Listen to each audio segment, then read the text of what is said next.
شروع اللہ کا نام لے کر جو بڑا مہربان نہایت رحم والا ہے۔ اے چادر میں لپٹنے والے اٹھو، اب خبردار کرنے لگو اور اپنے پروردگار کی بڑائی بیان کرو اور اپنے کپڑے پاک رکھو اور شرک کی گندگی سے تو الگ ہی رہو،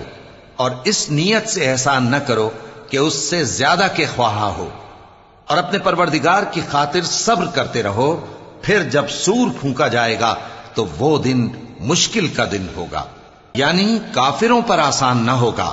مجھے اس شخص سے سمجھ لینے دو جس کو میں نے اکیلا پیدا کیا اور میں نے اس کو بہت سا مال دیا اور ہر وقت حاضر رہنے والے بیٹے دیے اور اس کو ہر طرح کے سامان میں وسعت دی، پھر بھی لالچ رکھتا ہے کہ میں اسے اور زیادہ دوں۔ ایسا ہرگز نہیں ہوگا، یہ ہماری آیتوں کا بڑا مخالف رہا ہے۔ میں اسے ایک بڑی چڑھائی چڑھاؤں گا۔ اس نے غور و فکر کیا اور ایک بات ٹھہرا لی، یہ مارا جائے، اس نے کیسی تجویز کی، پھر یہ مارا جائے، اس نے یہ کیسی تجویز کی، پھر اس نے نگاہ کی، پھر تیوری چڑھائی اور منہ بگاڑا، پھر پیٹ پھیر کر چلا اور تکبر کیا، پھر کہنے لگا یہ تو جادو ہے جو پہلے لوگوں سے برابر ہوتا آیا ہے، پھر بولا یہ اللہ کا کلام نہیں بلکہ بشر کا کلام ہے، میں ان قریب اس کو سقر میں داخل کروں گا، اور تم کیا سمجھے کہ سقر کیا ہے؟ وہ ایسی آگ ہے کہ نہ باقی رکھے گی اور نہ چھوڑے گی، اور بدن کو جھلس کر سیاہ کر دے گی۔ اس پر 19 داروغہ ہیں، اور ہم نے دوزخ کے داروغہ فرشتے ہی بنائے ہیں، اور ان کا شمار کافروں کی آزمائش کے لیے مقرر کیا ہے،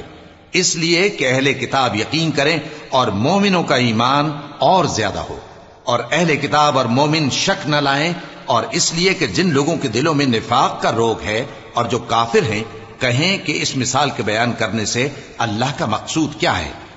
اسی طرح اللہ جس کو چاہتا ہے گمراہ رہنے دیتا ہے اور جس کو چاہتا ہے ہدایت دیتا ہے، اور تمہارے پروردگار کے لشکروں کو اس کے سوا کوئی نہیں جانتا، اور یہ قرآن تو بنی آدم کے لیے نصیحت ہے۔ ہاں ہاں، قسم ہے چاند کی اور رات کی جب رخصت ہونے لگے، اور صبح کی جب روشن ہو جائے، کہ وہ آگ ایک بہت بڑی آفت ہے، انسان کے لیے ڈر کی چیز، یعنی اس شخص کے لیے جو تم میں سے آگے بڑھنا چاہے یا پیچھے رہنا چاہے۔ ہر شخص اپنے کرتوتوں کے باعث گرفتار ہوگا، مگر داہنی طرف والے نیک لوگ جنتوں میں ہوں گے اور پوچھتے ہوں گے، یعنی آگ میں جلنے والے گناہگاروں سے، کہ تم دوزخ میں کیوں پڑے؟